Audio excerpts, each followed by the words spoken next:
Imagine standing on a quiet, wind-swept hill. The sky is gray, the air is cool. In front of you stands a young man, small in height, but with a powerful fire burning in his eyes. He is looking out at the world with ambition and dreams far bigger than his size. Who is this man? How did a boy born on a small island far from power become one of the most famous figures in human history?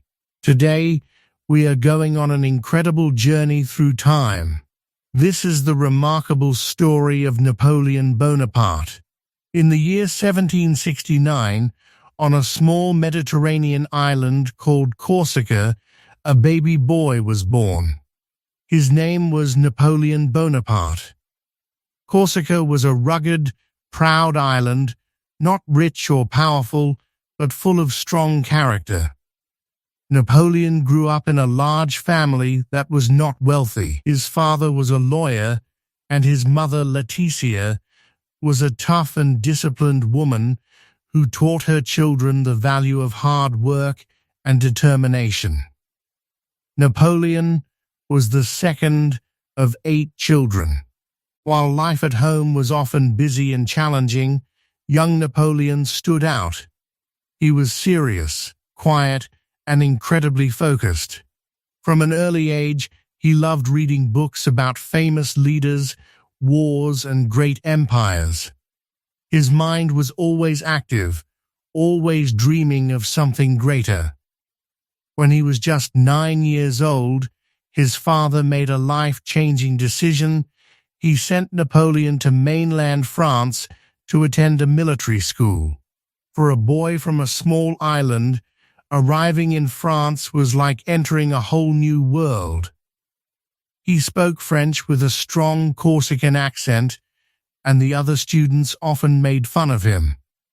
They called him an outsider. It hurt. But Napoleon did not complain or give up. Instead, he turned his pain into fuel. Slowly, a quiet confidence grew inside him. He realized that being different was not a weakness. It could be his greatest strength.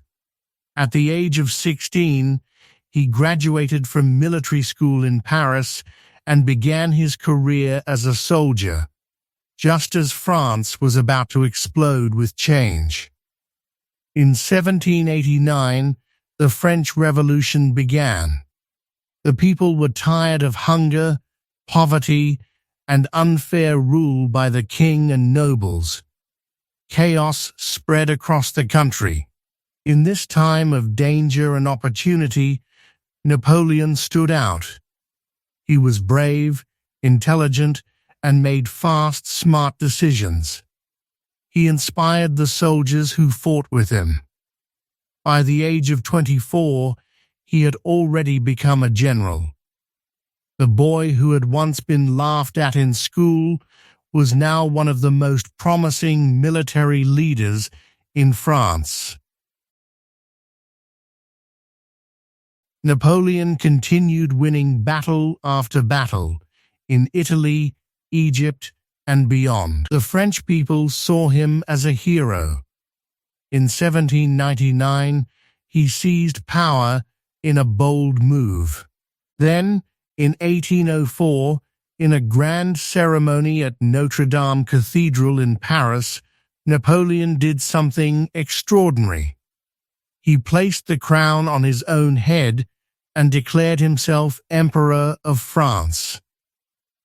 He had risen from a simple island boy to the ruler of one of the most powerful nations in Europe.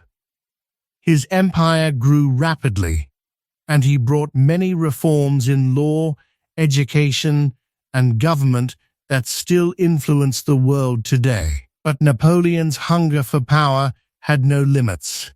In 1812, he made a fatal decision. He invaded Russia with the largest army Europe had ever seen. At first, the Russians retreated, burning everything behind them so Napoleon's army would find no food or shelter. When Napoleon reached Moscow, the city was almost empty. Then the terrible Russian winter arrived. Cold, hunger, and disease destroyed his army. More than 500,000 soldiers entered Russia. Only a small fraction returned. This disastrous campaign weakened Napoleon's empire forever. His enemies saw their chance and united against him. In 1814, the Allied forces entered Paris. Napoleon was forced to give up power and was exiled to the small island of Elba. But he refused to stay quiet. Just 10 months later, he escaped and returned to France. The people welcomed him back with joy. However, his final battle came in 1815 at a place called Waterloo in Belgium. He was defeated by the British General Wellington and his allies. This time, Napoleon was sent to a remote island in the South Atlantic called St. Helena. He spent his last 6 years there and died in 1821 at the age of 51.